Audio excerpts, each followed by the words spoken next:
Ya, dari kawasan 17 Agustus Kota Manado, inilah 95,3 Radio Suara Sehat. Kembali menyapa Anda semuanya dalam program talk show kesehatan. Di edisi hari ini, hari Kamis, lembaran ke-22 di bulan Mei 2025. Bersama saya Ferdinand, kita akan membahas tentang satu topik di hari ini mengenai jiwa sehat di usia produktif. Ya, kami mohon maaf sedikit, ada sedikit keterlambatan. Tapi yang pasti pada hari ini kami akan membahas untuk topik ini dengan menghadirkan narasumber yang berkompeten tentu saja di bidangnya. Nah, sedikit pengantar bagi Anda mengenai produktivitas, tentunya itu merupakan salah satu yang menjadi prasyarat seorang bisa dikatakan sehat ya secara mental dan fisik. Dan jiwa yang sehat yang menunjang untuk usia produktif ini ternyata bisa ditinjau dari berbagai aspek. Nah, untuk membahas mengenai hal ini, kami sudah menghadirkan di studio narasumber kami yang sudah tidak asing bagi kita ya, karena sudah beberapa kali juga berbagi ilmu untuk kita semua keluarga sehat, yaitu psikolog Hana Monare, Magister Psikolog. Ya, kita langsung sapa. Selamat pagi Bu Hana. Selamat pagi Pak. Ya, salam jumpa lagi Bu Hana ya. Oke, kalau nggak salah itu datang kemarin itu bulan Februari ya. Iya. Nah, Bu Hana, sebagai seorang psikolog ya, kita akan bahas tentang jiwa sehat di usia produktif. Nah, ini merupakan satu tema yang cukup universal dan banyak melibatkan segala aspek kehidupan. Nah, sebenarnya kalau dikatakan ada parameter situ jiwa yang sehat, tentu kita ingin tahu juga ya definisinya seperti apa dan yang disebut dengan produktif yang itu seperti apa. Silakan Bu Ana. Ya, kita memahami bahwa jiwa sehat seperti kesehatan jiwa atau kesehatan mental ya, di mana seseorang atau individu itu bisa memiliki kemampuan kognitifnya, kemampuan emosinya, kemampuan sosialnya yang baik gitu, sehingga dia bisa beradaptasi dengan lingkungan sekitar. Dan juga yang pasti sesuai dengan topik kita, ketika beradaptasi dia bisa berkontribusi bisa produktif, berarti bisa terlibat aktif dengan lingkungan sekitar. Lingkungan ini kan luas juga, kita mulai dari lingkungan pertama adalah keluarga, dan kemudian kalau kayak mungkin usia sekolah, mereka di dunia pendidikan, masyarakat, dan tempat kerja. Jadi lingkungan sekitar kita, ketika kita hadir di situ, kita bisa memberikan manfaat juga. Karena kebalikannya ya, ketika kita mengatakan bahwa ada sesuatu dalam kondisi mental, berarti kebalikannya, dia hadir tapi secara fisik mentalnya dia merasakan bahwa tidak bermanfaat, ataupun dia bisa menjadi dampak yang negatif buat lingkungannya. Nah, kalau kayak kita bicara dengan produktif ya, usia produktif ini berarti aktif ya Pak ya, gitu. Aktif secara pikiran juga. Nah, kadang kan orang lebih fokus ke aktif atau produktifnya itu secara perilaku gitu ya, behaviornya. Tapi kita pun harus lihat lagi produktif ini bagaimana pikiran kita mengolah pikiran kita dengan hal-hal yang positif. Sehingga dari pikiran kita akan berpengaruh kepada emosi perasaan kita. Dan juga ini akan berdampak pada aktivitas atau perilaku kita. Kita bisa berkontribusi dengan lingkungan kita atau beradaptasi. Itu yang dikatakan dengan produktif. Iya, jadi kalau saya lihat definisi yang disebutkan Bu Hana tadi, ternyata sampai pada ranah cara berpikir juga disebut Ya, produktif ya. gitu. Misalkan orang bilang, oh dia produktif karena dia punya hasil, misalnya pekerjaan atau yang sifatnya formatif ya, Iya, gitu. betul. Nah, saya sedikit tertarik nih, bukan sedikit tertarik, tapi sangat tertarik ya. Kalau misalnya dikatakan cara berpikir positif itu dikatakan kategori produktif, berarti aspek-aspeknya seperti apa contoh yang bisa dilihat? Ini kita bicara tentang kadang sesuatu yang tidak terlihat ya, karena kita bicara mental atau kesehatan mental, kesehatan diri itu kan sesuatu yang tidak terlihat, tetapi bisa dirasakan. Kita mengatakan bahwa orang itu produktif. Nah, kita akan lihat lagi siapa yang berpengaruh ke dirinya. Pasti dirinya, dan ini dimulai dari cara berpikir. Ketika kita memiliki pemikiran yang positif, kita memiliki hal-hal yang kita bisa filter. Siapa sih Pak Ferdinand nggak punya pikiran negatif gitu ya. Tapi ketika kita memiliki kemampuan untuk mengolah apa yang kita pikirkan, di saat kita dalam kehidupan atau kita bekerja atau mungkin sebagai siswa, pasti ada rasanya jenuh gitu, nggak mau kerja, nggak mau sekolah. Tapi bagaimana kita memiliki kemampuan untuk belajar untuk self talk, untuk belajar memberikan afirmasi positif pada diri kita. Lewat mana? Lewat apa yang ada dalam pikiran kita. Karena apa yang dalam pikiran kita akan berpengaruh ke produktivitas kita. Seperti itu. Iya, aduh. Ini kalau bicara tentang afirmasi ini agak kompleks juga Bu Hana ya. Betul. Karena kan itu multifaktor ya, banyak Iya. juga dari misalnya tipikal kepribadian Iya, ya. betul. Nah, kalau menurut Bu Hana sih sebagai seorang psikolog ya, sebagai seorang klinisi, yang standar khusus nih, kalau misalnya untuk yang dewasa pada umumnya dan kita mungkin sedikit ke arah ini anak muda ya, karena mereka adalah usia-usia generasi emas yang dipersiapkan untuk berikutnya. Kalau menurut Bu Hana sendiri bagaimana itu? Ya, usia produktif kalau kita lihat ini ya secara WHO usia dari 15 tahun sampai usia 60-an. Nah, kalau 15 tahun ya pasti karena produktif dia bisa berkontribusi gitu. 15 tahun ini berarti kita melihat bahwa mereka sudah masuk usia yang generasi Gen Z gitu ya. Nah, Gen Z ini dunia di mana mereka dikatakan bahwa sebenarnya secara diri mereka orang-orang yang kreatif. Itu mereka punya kemampuan yang mungkin bisa lebih dari generasi milenial secara kognitifnya gitu, secara logikanya, secara behavior juga. Tetapi ada sesuatu yang kurang dari mereka, ketahanan mental mereka. Gitu. Ketahanan mental mereka akhirnya mempengaruhi dampak dari mereka untuk bisa berproduktif gitu atau bisa aktif dengan lingkungan sekitar. Contohnya misalnya ketika di dunia kerja gitu ya. Nah, misalnya baru ditegur satu kali gitu ya Pak gitu. Oke, dengan kepribadian yang mungkin mudah menyerah, yang tidak terbiasa, akhirnya itu kan dia bisa sesuatu yang Langsung down. dia itu betul buat dia down gitu. Padahal semakin kita naik level kehidupan, kita tetap akan berhadapan dengan stresor, tekanan-tekanan yang tidak menyenangkan. Gitu. Belum lagi dengan pergaulan. Nah, ketika kita sudah masuk di usia milenial, lain lagi situasinya. Ini bicara tentang kehidupan rumah tangga gitu ya. Tuntutan bahwa sebagai seorang istri atau perempuan dikatakan tangannya ada banyak seperti gurita. Bagaimana dia bisa memanage dirinya? Begitu pula dengan laki-laki atau suami. Nah, ada yang puas mengatakan laki-laki tidak bicara Pak, gitu. Tetapi gitu ya. Nah, itu kan akan terlihat dari apa yang dia pikirkan. Bagaimana dia merespon saya sebagai seorang laki-laki atau kepala keluarga, apakah saya memiliki kemampuan gitu ya untuk pertama jangan dulu berpikir ke orang lain loh, pikir dulu bagaimana dengan dirinya, karena ketika dirinya sehat secara fisik dan mental dia akan berdampak juga kepada keluarga.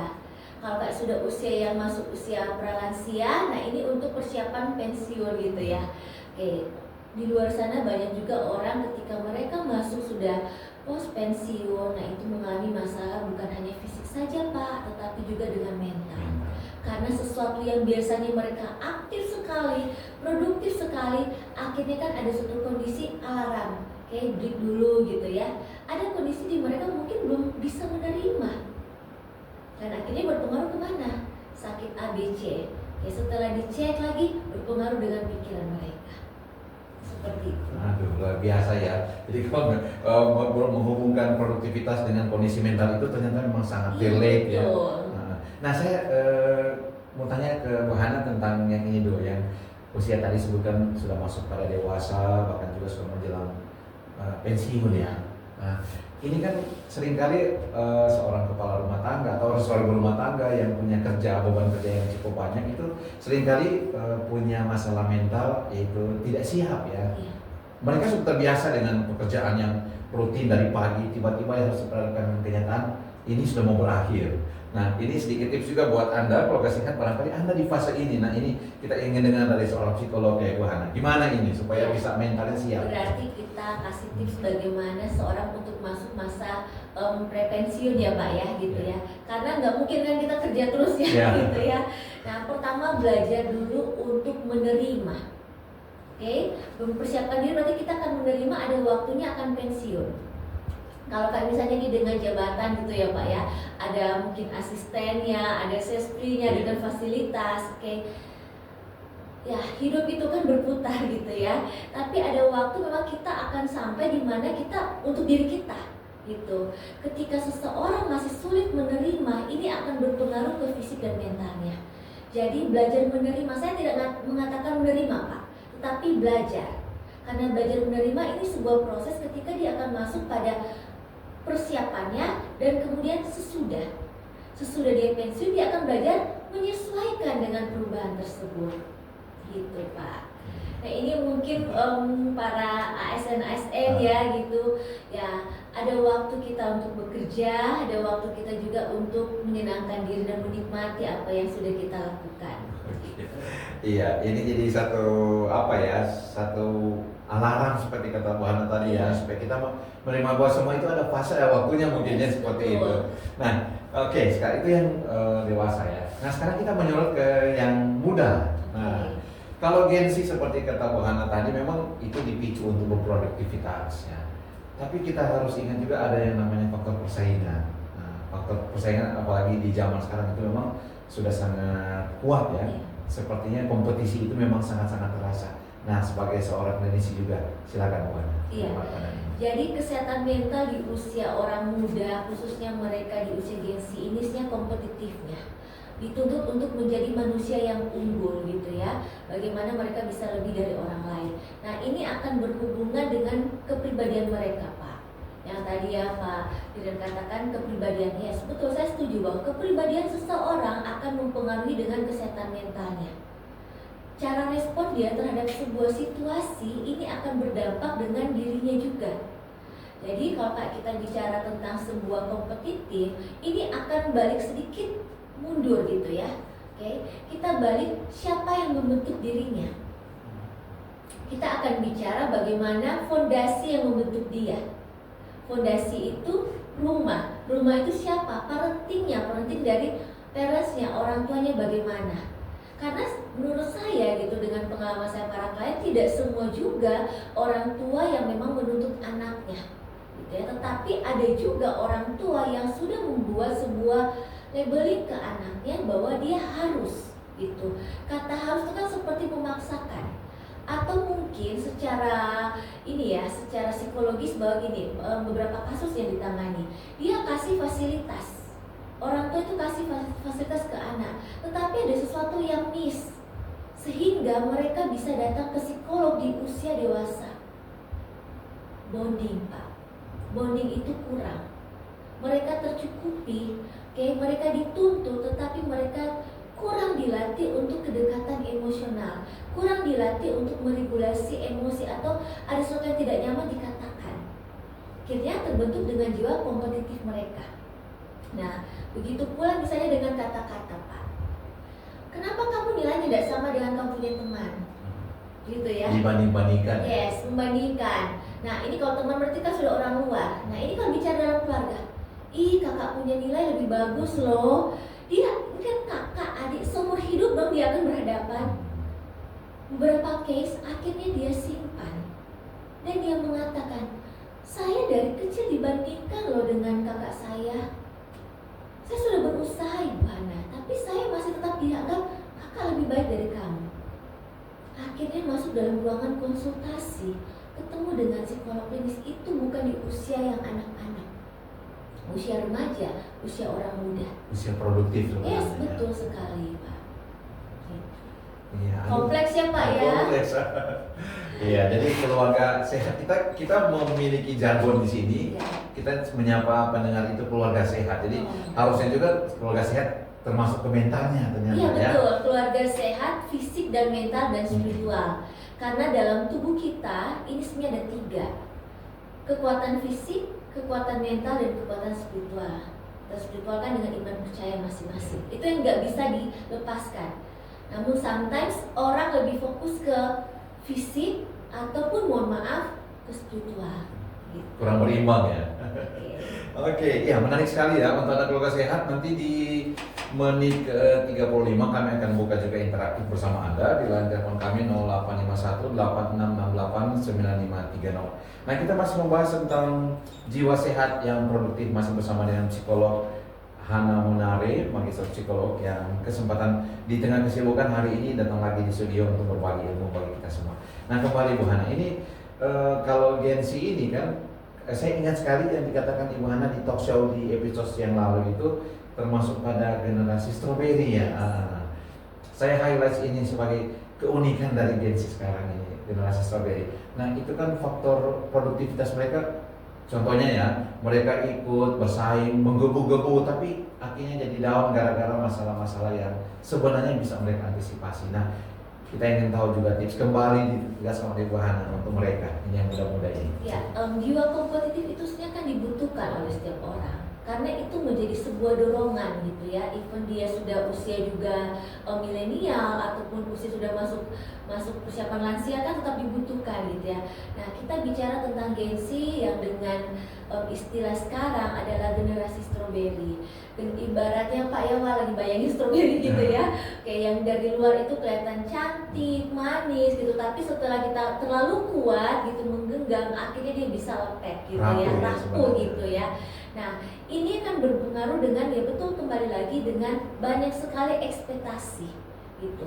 Ibaratnya mereka harus tampil di depan dengan kelihatan sempurna. Sometimes kan it's okay to be not be okay. Tidak selalu pun kita harus sempurna. Kalaupun kita tidak tahu, kenapa kita tidak belajar untuk cari tahu gitu. Nah, namun yang terjadi kan mungkin cara penyampaian. Kalau kita beberapa kali lihat ya Pak ya, ada beberapa dibuat video-video ya, cara kerja anak gengsi milenial gitu ya, itu katanya berbeda gitu. Nah, ini akan bicara sebenarnya bagaimana tentang personality mereka. Bagaimana ketika mereka, kalau kayak mungkin milenial kalau tidak tahu mereka kan langsung izin bertanya gitu. Kalau kayak gengsi gitu ya, kalau mereka tidak tahu kayak nggak bisa nih, saya harus bisa gitu ya. Ataupun ego mereka kan lebih tinggi gitu ya. Nah, karena ya kondisi gitu, dalam arti kalau dulu kita pakai handphone 3310 gitu ya Pak, itu zamannya. Tapi kalau kayak mereka kan nggak ada itu gitu. Jadi semuanya terlihat secara instan. Jadi terlihat bagaimana mereka harus mencari tahu sendiri. Tidak terbiasa untuk bagaimana mereka didekati. Dan akhirnya ini berpengaruh ke yang istilah-istilah tersebut gitu. Jadi ini akan berdampak ke dalam kondisi diri mereka saat mereka berhadapan dengan tekanan-tekanan. Tekanan-tekanan ini kan banyak. Salah satu di dalam dunia kerja ya, ketika kita harus produktif berarti kan dunia kerja yang disebut itu. Saya percaya dan secara banyak penelitian mengatakan bahwa gengsi ini punya banyak potensi luar biasa loh Pak. Mereka orang-orang yang kritis gitu ya, orang-orang yang kreatif, tapi mungkin cara penyampaian, cara berkomunikasi mungkin terlihat sederhana karena saya juga sebagai dosen gitu ya. Nah mungkin kalau kayak zaman saya untuk SMS dulu ya dengan dosen gitu ya, baca dulu ya, sudah benar nggak gitu ya, oke benar ya Pak ya gitu. Banyak Kita harus ya. banyak melihat gitu bagaimana ya ini. Tapi kalau kayak sekarang kan To the point ya.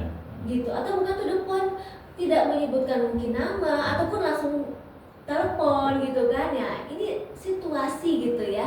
Nah ini siapa yang melatih mereka gitu. Kan kita nggak bisa salahkan sepenuhnya mereka 100%.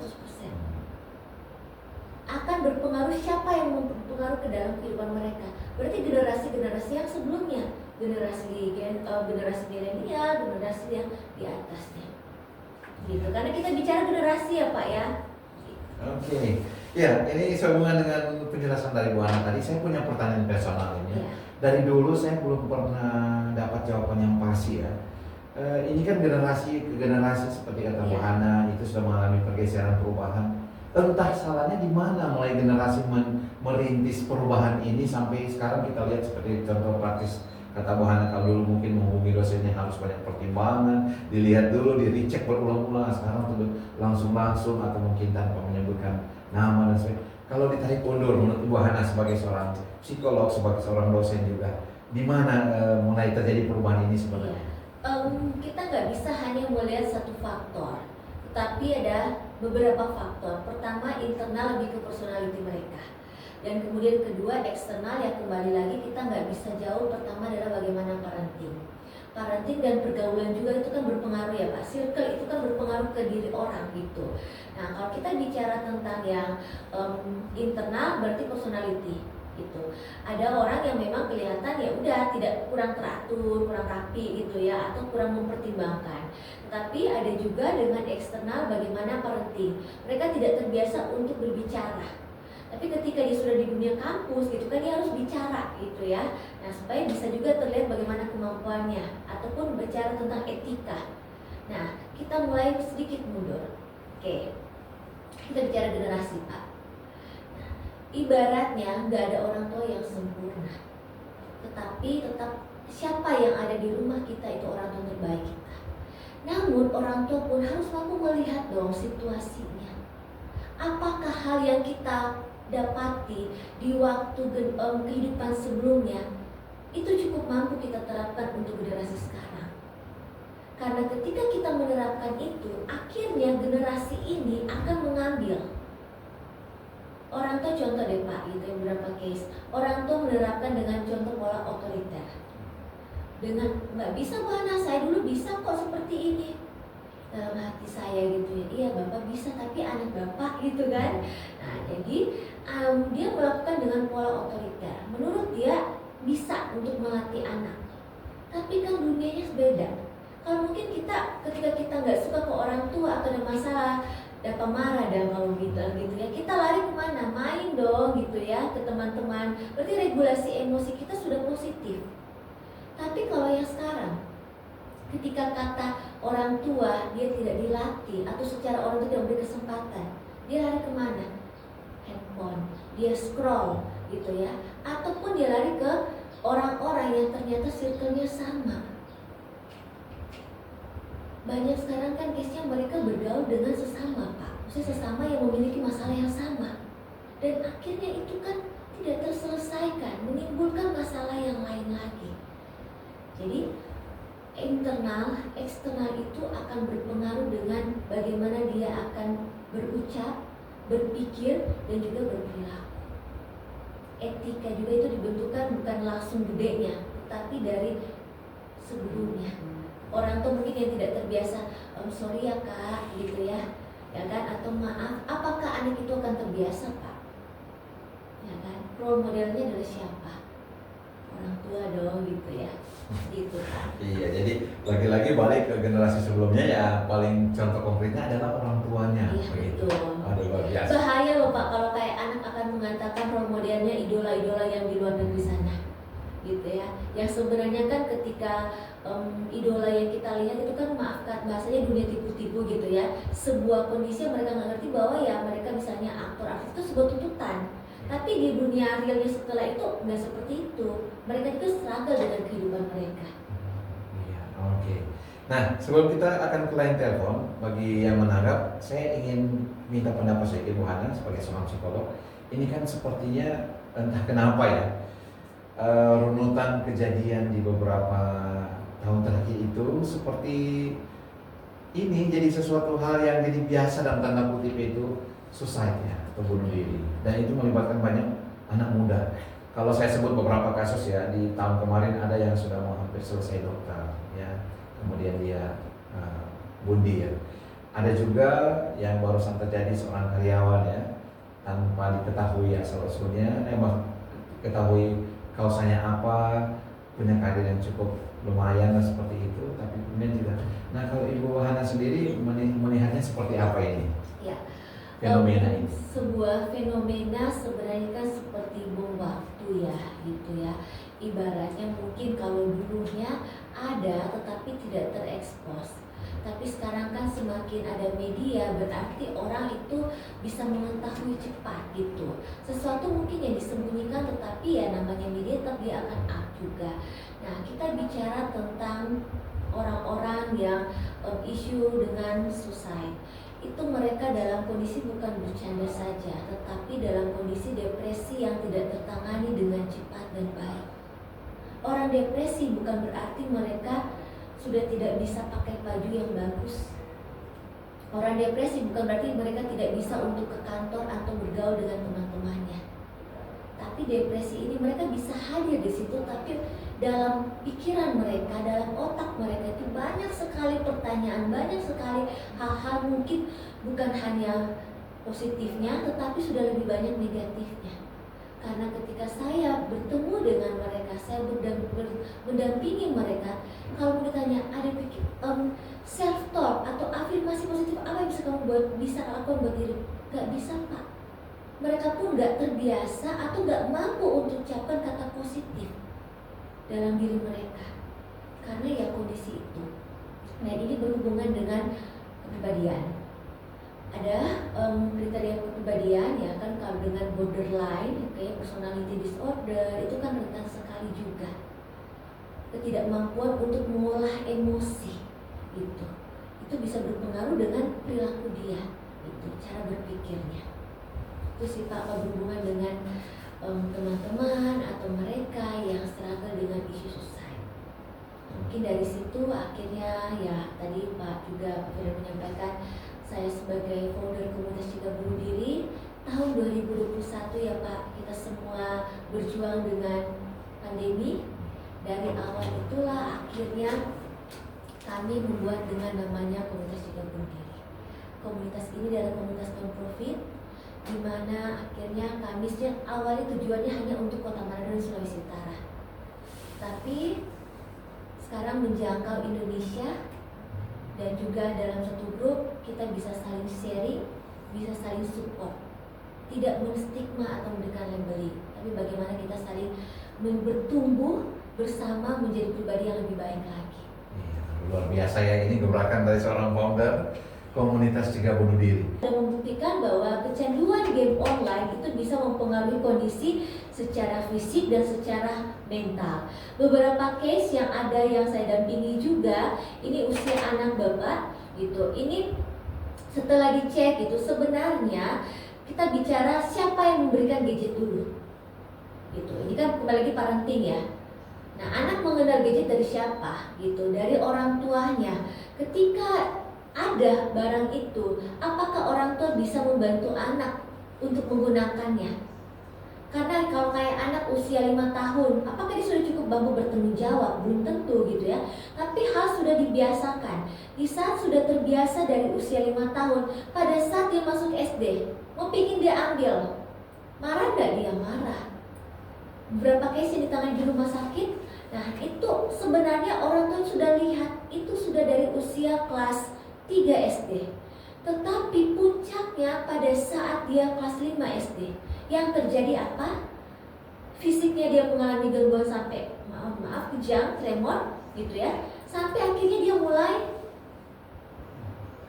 konsentrasinya menurun, mulai penurunan kesadaran gitu. Emosinya sudah tidak bisa terkontrol. Apa yang dia pingin dia berusaha untuk dapatkan.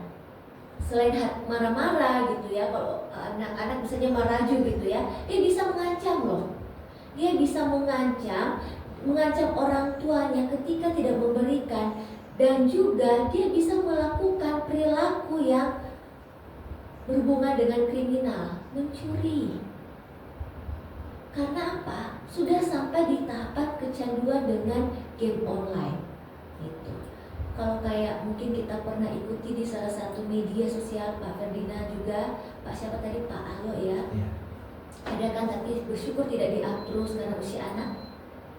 Sampai melakukan isu susah diinfokan bahwa hanya karena mau minta uang untuk main game, gitu ya. Ya, tapi saya bersyukur media tidak terlalu meng-up sekali, karena itu bisa sebenarnya menjadi sebuah contoh buat anak yang lainnya, gitu. Karena dia sudah tidak mampu untuk mengontrol emosi dan kemudian juga perilaku dan tidak mengenal usia. Tipsnya apa yang harus kita lakukan? Kalau saya sederhana tetapi akan bermanfaat banyak. Bolehkah orang tua akan tegas ke anak? Gitu ya. Tegaskan bukan berarti tidak kasih kesempatan. Buat waktu. Biasanya saya kalau dengan saya punya pasien, saya bilang, orang tua kasih dong, berarti orang tua latih dia. Boleh gak buat jadwal? Jam seperti ini kamu di sekolah, jam begini kamu makan, jam ini gitu ya. Nah, terus kemudian jam segini kamu boleh main handphone gitu. Nah, itu mungkin bisa dilatih. Karena setelah saya dampingin beberapa case, bisa kok Pak. Ketika orang tua juga mau jadi tim untuk membantu anak. Karena kan itu terbiasa terbentuk di dalam otak yang berproses. Oh oke, saya hanya main game seperti jam segini gitu, atau saya pegang handphone di jam seperti ini. Nah, terus kalau kayak Bapak tadi mengatakan, ya betul sekali, bisa memberikan edukasi ya, karena semakin banyak kita kasih tahu edukasi seperti ini sebenarnya makin banyak juga ya di luar sana yang perlu itu. Ya memang kami juga semuanya terbatas, tetapi dengan ada Pak Alo juga gitu ya, bisa membantu mungkin keluarga atau tetangganya bahwa ternyata Bank WHO sudah mengatakan dan juga di dalam diagnostik ada gangguan game online itu bisa mengakibatkan sampai di gangguan mental, berpengaruh ke pikiran, emosi dan perilakunya. Kalau mungkin apa yang saya lakukan, ya karena saya juga menggunakan media sosial Pak Alo gitu, saya membuat edukasi lewat TikTok bisa lihat gitu ya, dan juga dengan di Instagram seperti itu. Semoga bisa bermanfaat gitu edukasinya. Jadi mau lihat media sosialnya yang positif-positif Yes, saja ya, betul. seperti akunnya Bu Hana, kata ya Bu Hana tadi. Nah, Bu Hana, kita sudah hampir di akhir, tapi saya masih penasaran ini yang tadi. Nah, kalau seperti hubungan dengan pertanyaan dari Bu Kos bahwa gimana untuk melihat orang yang depresi. Nah, tadi Bu Hana mengatakan kita bisa jadi seorang pendengar. Tapi kalau misalnya menghindar supaya kita tidak cap kepo urusan orang lain, itu seperti apa bagusnya? Oke, pertanyaan yang bagus sekali. Sebenarnya ini mungkin terlihat lagi sederhana, tapi bisa berdampak luar biasa. Ada orang itu kan gak nyaman kita untuk bantu, langsung bantu ya. Ih, Pak, ada Lia sudah dapat lihat tuh muka gitu, kenapa tuh pekerjaan sudah tidak fokus gitu ya. Nah itu kata kepo nanti, atau misalnya mau campur-campur, Bapak mungkin atau para pemirsa bisa kasih tahu ke dia gini, kalau ada apa-apa cerita gitu ya. Oke. Kalau ada apa-apa cerita ke kita gitu ya, ada tuh kita pe nomor WA. Oke. Mungkin kita nggak bisa bantu banyak, tapi kita bisa menjadi teman untuk mendengarkan apa yang kamu rasakan. Titip itu saat ini dia belum bisa butuh, tapi ketika mungkin dia lagi dalam kondisi drop gitu down, dia bisa mengingat ada kata oke, ada orang bisa bantu, itu ada orang yang bisa dia percaya. Ini terjadi dengan bagaimana yang case di tempat dengan pemirsa kami. Maaf, dia sudah akan merencanakan Pak gitu ya, oke, dia akan merencanakan, tetapi pada saat dia scroll IG gitu, Instagram, dia menemukan yang namanya komunitas cegah bunuh diri. Dan pada saat itu dia klik, dia join, dan puji Tuhan, dia sudah seorang mahasiswa, dia sudah selesai kuliahnya, dan dia sudah pulang kampung ke daerahnya, dan dia mengatakan, saya mau buat komunitas ini juga ya, atau orang-orang peduli kesehatan mental di kampung saya, karena dia pernah dalam posisi itu. Jadi motivasi, jadi inspirasi buat dia. Tapi ini just jawabnya. Asal jangan orang yang kita cerita masalah kita justru orang yang angkat teru ya. Ya betul, makanya Biasanya kita disebar harus filter gitu ya, harus filter mana yang kita trust gitu. Oke. Iya. Oke, Bu Hana, ini kalau tidak salah ya, nanti akan ada agenda yang akan Ibu Hana bersama tim akan hadapi ya di hari Sabtu nanti. Mungkin sedikit spill ini kegiatan agenda apa yang berhubungan dengan kesehatan mental ini? Ya, ini dalam rangka anniversary keempat Komunitas Cegah Bunuh Diri, kami mengadakan kegiatan talk show Your Mental Health Matters, di mana kami kolaborasi Pak Ferdinand dan para pemirsa dengan INNS Ikatan Nyong Noni Sulawesi Utara. Dan di situ juga saya akan hadir bersama juga dengan para Nyong Noni Sulawesi Utara yang luar biasa. Kami akan berbagi di sini tanpa stigma gitu ya. Jadi buat para masyarakat di Kota Manado, sekitarnya dan Sulawesi Utara, kegiatan ini terbuka untuk umum Pak gitu. Ini gratis dan ada layanan konseling gratis bersama dengan psikolog klinis dan juga dari konselor komunitas cegah bunuh diri, yang mulai dibukanya itu layanan mulai jam 8 pagi. Bertempat di RSUD Provinsi Sulawesi Utara. Sekali lagi, kegiatan ini free, tetapi manfaatnya semoga bisa berdampak positif buat masyarakat atau mungkin kamu yang lagi berjuang dengan kesehatan mental. Dari radio ini semoga suara saya bisa terdengar, hanya mau kasih tahu bahwa kamu tidak sendiri, kamu berharga. Iya, luar biasa ya.